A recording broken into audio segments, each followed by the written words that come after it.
തെരുവ് നായ ഓടിച്ചപ്പോൾ കടിയേൽക്കാതിരിക്കാൻ വളരെ വേഗത്തിൽ ഓടുകയായിരുന്നു ദേവനാരായണൻ എന്ന ആ 9 വയസ്സുകാരൻ. പക്ഷേ ആ നായയ്ക്ക് അവനെ കടിക്കാൻ പറ്റിയില്ല. നായയും ഒപ്പം ദേവനാരായണനും വഴിയിലുള്ള ഒരു ഓടയിൽ വീണു. വീഴ്ചയിലുണ്ടായ പരിക്ക് മാത്രമല്ലേ ഉള്ളൂ എന്ന് അവൻ്റെ അമ്മയും ആശ്വസിച്ചു. എന്നാൽ വെപ്രാളത്തിനിടയിൽ നായ അവനെ മാന്തിയിരുന്നു. എന്നാൽ കുഞ്ഞ് അതാരോടും പറഞ്ഞില്ല. അവൻ അതിനെക്കുറിച്ച് അറിവുണ്ടായിരുന്നില്ല എന്നതാണ് ശരി.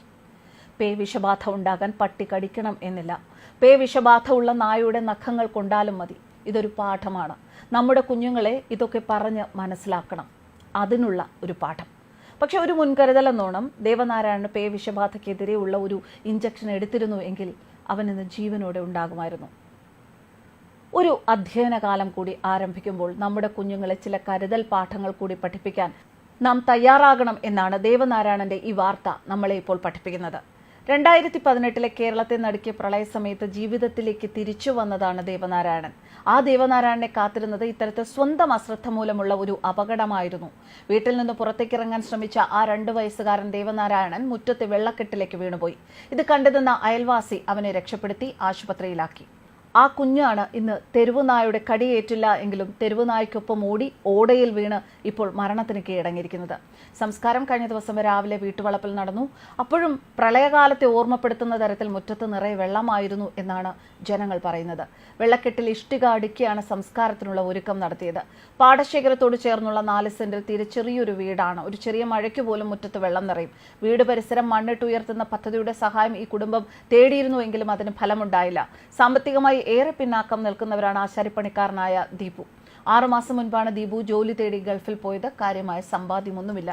തെരുവുനായയുടെ ആക്രമണത്തിൽ പരിക്കേറ്റ ദേവനാരായണന് ചികിത്സ നൽകിയതിൽ ഹരിപ്പാട് ഗവൺമെന്റ് ആശുപത്രിയിൽ വീഴ്ച ഉണ്ടായത് കുടുംബത്തിന് പരാതിയുണ്ട്. ആ പരാതിയിൽ അന്വേഷണം നടത്തുമെന്ന് ആരോഗ്യമന്ത്രി ഉറപ്പ് നൽകിയിട്ടുണ്ട്. എന്തായാലും ഏപ്രിൽ 23 വീട്ടുമുറ്റത്ത് വെച്ചാണ് ദേവനാരായണനെ തെരുവുനായ ഓടിച്ചത്. തുടർന്ന് നായയ്ക്കൊപ്പം ഓടയിൽ വീണ് പരിക്കേറ്റ കുട്ടി അന്ന് തന്നെ ഹരിപ്പാട് ആശുപത്രിയിൽ എത്തിച്ചിരുന്നു. നായ ഓടിച്ച വിവരം അവൻ പറഞ്ഞു എങ്കിലും ശരീരത്തിലുണ്ടായ മുറിവ് കല്ലുകൊണ്ടാണ് എന്ന് ഡോക്ടർമാരും ഉറപ്പിച്ചു പറഞ്ഞു. ജൂനിയർ ഡോക്ടർമാരാണ് അന്ന് കുട്ടിയെ പരിശോധിച്ചത് എന്ന് പറയുന്നു. അടുത്ത ദിവസം ഇതേ ആശുപത്രിയിലെ മുതിർന്ന ഡോക്ടറെയും കണ്ടിരുന്നു. അപ്പോഴും നായയുടെ കടിയേറ്റ അടയാളമില്ല എന്ന് പറഞ്ഞ് മുറിവിൽ പുരട്ടാനുള്ള മരുന്ന് നൽകി മടക്കി എന്നാണ് ബന്ധുക്കൾ പറയുന്നത്. ഇക്കാര്യങ്ങൾ ചൂണ്ടിക്കാട്ടിയുള്ള പരാതി MLA വഴി ആരോഗ്യമന്ത്രിക്കും സംസ്ഥാന മനുഷ്യാവകാശ കമ്മീഷനും നൽകിയിട്ടുണ്ട്. ദേവനാരായണനുമായി അടുത്തിടപഴകിയ 50ഓളം പേരാണ് പേവിഷ പ്രതിരോധ വാക്സിൻ എടുത്തത്. പേവിഷബാധയേറ്റ കുട്ടി കായംകുളത്തുള്ള ബന്ധുവീട്ടിൽ ഏതാനും ദിവസങ്ങൾ താമസിച്ചിരുന്നു. അവിടെ ക്ഷേത്രത്തിലെ ചടങ്ങിൽ പങ്കെടുത്തിരുന്നു. അവിടെ ഉള്ളവരും വാക്സിൻ എടുത്തു തുടങ്ങിയിട്ടുണ്ട്. ദേവനാരായണനെ ആശുപത്രിയിൽ പരിചരിച്ച 15 പേർ ഇതിനോടകം കുത്തിവയ്പ്പെടുത്തു. എന്തായാലും ആശങ്കയോടെ കൂടുതൽ പേർ ആരോഗ്യവകുപ്പ് ഉദ്യോഗസ്ഥരെ സമീപിക്കുന്നുണ്ട്. ദേവനാരായണന്റെ അയൽ വീട്ടിലെ കറവപ്പശു പേവിഷബാധയേറ്റ് ചത്തിരുന്നു. ഇതും കുട്ടിയുടെ മരണവും നിമിത്തം കൂടുതൽ ആളുകൾ കുത്തിവയ്പ്പെടുക്കാൻ ഇപ്പോൾ മുന്നോട്ട് വരികയാണ്. കുട്ടിയുമായി സമ്പർക്കത്തിലുണ്ടായിരുന്ന എല്ലാവരെയും കണ്ടെത്തി പ്രതിരോധ കുത്തിവയ്പ്പെടുക്കാൻ താലൂക്ക് ആശുപത്രി സൂപ്രണ്ടിനെ ചുമതലപ്പെടുത്താൻ നഗരസഭ തീരുമാനിച്ചിട്ടുണ്ട്. എന്തായാലും ഹരിപ്പാട് മൃഗാശുപത്രിയിലെ കൂടുതൽ ഡോക്ടർമാരെ ഇതിനുവേണ്ടി ചുമതലപ്പെടുത്തിയിട്ടുണ്ട്. നമ്മൾ ശ്രദ്ധിക്കേണ്ട കാര്യം, കേരളത്തിൽ ഈ വർഷം 10 പേർക്ക് പേവിഷബാധയേറ്റു, 9 പേർ മരിച്ചു. കൃത്യസമയത്ത് ചികിത്സ തേടാത്തതാണ് അവരിൽ ഏറെ പേരുടെയും ജീവൻ നഷ്ടമാക്കിയത്. ഹരിപ്പാട് പള്ളിപ്പാട് കോട്ടയ്ക്കകം കാഞ്ഞിരം പറമ്പത്ത് ദീപുവിന്റെ മകൻ 8 വയസ്സുകാരൻ ദേവനാരായണനും സംഭവിച്ചത് അതുതന്നെയാണ്. തെരുവുനായ ആക്രമിച്ചതാണ് എന്ന് മനസ്സിലാകാത്തതിനാൽ ദേവനാരായണൻ പ്രതിരോധ കുത്തിവയ്പ് എടുത്തിരുന്നില്ല. നായയുടെയോ വളർത്തുമൃഗങ്ങളുടെയോ കടിയോ നഖം കൊണ്ടുള്ള പോറലോ എന്തിന് മനുഷ്യ ശരീരത്തിലെ മുറിവിൽ ഒന്ന് നായ നക്കിയാൽ പോലും കുത്തിവയ്പ്പെടുക്കണം. ഇല്ലെങ്കിൽ ചിലപ്പോൾ ജീവൻ തന്നെ നഷ്ടമാകും. പേവിഷബാധയെക്കുറിച്ച് ആളുകൾക്ക് അജ്ഞതയാണ് ഇപ്പോഴും. കുത്തിവയ്പ്പിനെ കുറിച്ചുള്ള തെറ്റിദ്ധാരണയാണ് പലപ്പോഴും ഇതൊക്കെയാണ് മരണത്തിലേക്ക് നയിക്കുന്നത് എന്ന് ഡോക്ടർമാർ സ്ഥിരീകരിക്കുന്നു. ആലപ്പുഴയിൽ മറ്റൊരു സംഭവം ഇക്കഴിഞ്ഞ ദിവസം ഉണ്ടായിരുന്നു. രാവിലെ ട്യൂഷന് പോയ കുട്ടിയെ അടുത്ത വീട്ടിലെ പട്ടി ഒന്ന് മാന്തി. പക്ഷെ വൈകുന്നേരം കുളിക്കുന്നതിനിടെയാണ് പട്ടി മാന്തിയ കാര്യം കുട്ടി വീട്ടുകാരോട് പറയുന്നത്. അമ്മ വഴക്കിടുമോ എന്ന പേടിയായിരുന്നു വിവരം മറച്ചുവെക്കാൻ കുട്ടിയെ പ്രേരിപ്പിച്ചത്. സംഭവം അറിഞ്ഞ ഉടനെ വീട്ടുകാർ കുട്ടിയെ ആശുപത്രിയിൽ എത്തിച്ചു കുത്തിവയ്പ്പെടുത്തു. 24 മണിക്കൂർ കഴിഞ്ഞുവെങ്കിൽ ചിലപ്പോൾ സ്ഥിതി മറ്റൊന്നാകുമായിരുന്നു. പട്ടിയോ പൂച്ചയോ മാന്തിയെന്ന് പറയുമ്പോൾ ശ്രദ്ധിക്കാത്തത് കൊണ്ടാണ് എന്ന് പറഞ്ഞ് ശകാരിക്കുന്ന രക്ഷിതാക്കളുടെ സമീപനം ഒന്ന് മാറ്റണം. അങ്ങനെയാണെങ്കിൽ കുഞ്ഞുങ്ങൾക്ക് ഇത് നമ്മളോട് പറയാൻ പേടിയും മടിയും ഒന്നും ഉണ്ടാകില്ല. അങ്ങനെയെങ്കിൽ ഇത്തരം സംഭവങ്ങൾ ഒഴിവാക്കാനാകും. കൂടാതെ അങ്കണവാടി മുതലുള്ള കുട്ടികൾക്ക് ബോധവൽക്കരണവും നൽകണമെന്നാണ് ആരോഗ്യ പ്രവർത്തകർ പറയുന്നത്.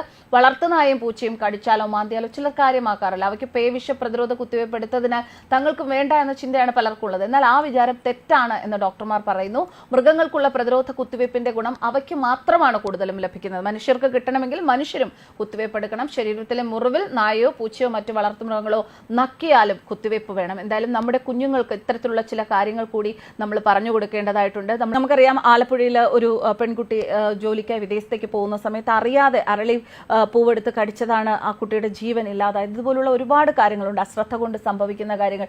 നമ്മുടെ കുഞ്ഞുങ്ങൾക്ക് ഇതൊക്കെ പറഞ്ഞു കൊടുക്കുന്നത് കൊണ്ട് ഒരു തെറ്റുമില്ല. ചില കാര്യങ്ങൾ നമ്മൾ അവരുടെ മനസ്സിലാകുന്ന രീതിയിൽ പറഞ്ഞു കൊടുക്കുക. ഇപ്പോൾ ഈ പറഞ്ഞതുപോലെ തന്നെ കുട്ടികൾ പേടിച്ചിട്ട് ഭയന്നിട്ട് വീട്ടിൽ പറയാതിരിക്കുന്ന സാഹചര്യം ഉണ്ടാകും. പക്ഷേ ഒന്ന് മാന്തിയാലോ ഒന്ന് എന്തിനാ വെറുതെ നമ്മളൊരു കൺഫ്യൂഷൻ വെച്ചിരിക്കുന്നത്? ഒന്ന് പൂച്ച നമ്മളെ ഒന്ന് വന്ന് തൊട്ടാൽ തന്നെ നമ്മളത് മനസ്സിലാക്കുക. പിന്നെ നമ്മളെ വീട്ടിൽ വളർത്തുമൃഗങ്ങളാണെങ്കിൽ ശരി, നമുക്ക് അത്രയും കെയർഫുൾ ആയിട്ടിരിക്കാൻ നമുക്ക് അറിയുന്ന കാര്യമാണ്. പക്ഷെ എന്നാൽ പോലും ഇത്തരത്തിലുള്ള പ്രശ്നങ്ങൾ ഉണ്ടാവുകയാണെങ്കിൽ അത് സീരിയസ് ആയിട്ട് തന്നെ എടുക്കണം. നമ്മൾ ഡോക്ടറെ കാണണം. വേണ്ട വിധത്തിലുള്ള മുൻകരുതലുകൾ സ്വീകരിക്കണം. ഇനി ഒരു ജീവൻ കൂടി ഇങ്ങനെ ഒരു അശ്രദ്ധ മൂലം പൊലിയാതിരിക്കട്ടെ എന്ന പ്രാർത്ഥനയോടെ ന്യൂസ് ഡെസ്ക് കർമ്മ ന്യൂസ്.